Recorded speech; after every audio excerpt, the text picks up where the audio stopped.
Or, il se trouve que pendant près de 1000 ans, tous les rois devaient prouver leur qualité de roi en allant guérir les malades. On appelait ça guérir les écrouelles.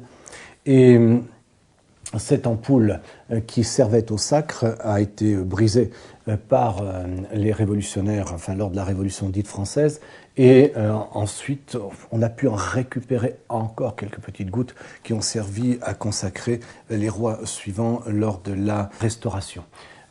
En Angleterre, le même phénomène a été connu par la monarchie anglaise, mais lorsque la monarchie anglaise est passée à la réforme, donc au protestantisme, on a arrêté ce rite de guérison.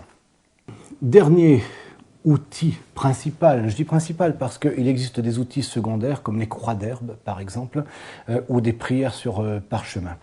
6 prières sur parchemin plus une prière dite de Saint Charlemagne, qui sont simplement des prières écrites que l'on utilise ensuite en les mettant dans un petit sachet.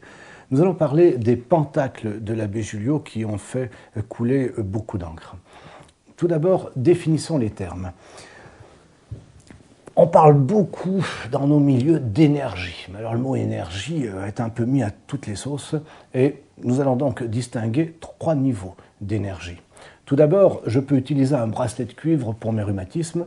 Là, je suis dans des énergies naturelles, dans le sens où ce sont les vertus, la vibration, peu importe, ou le contact avec le cuivre qui possède un pouvoir sur mes rhumatismes.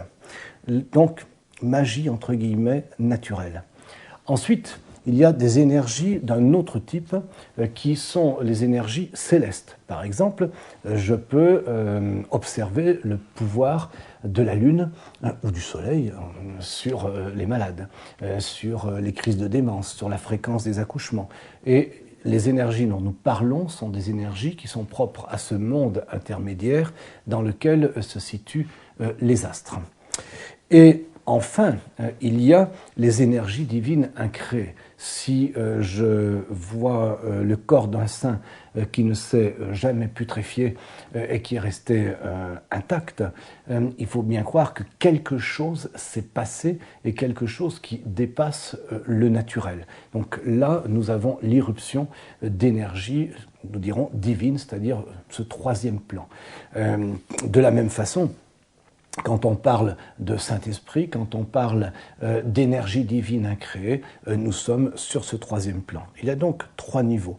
Et lorsque un certain Cornelius Agrippa écrivait son livre sur la philosophie occulte, De Philosophia Occulta, eh bien, il le divisait en 3 parties. Une partie sur la magie naturelle, une partie sur la magie céleste et une partie sur la magie dite cérémonielle. Mais en réalité, cette partie s'occupait des énergies divines.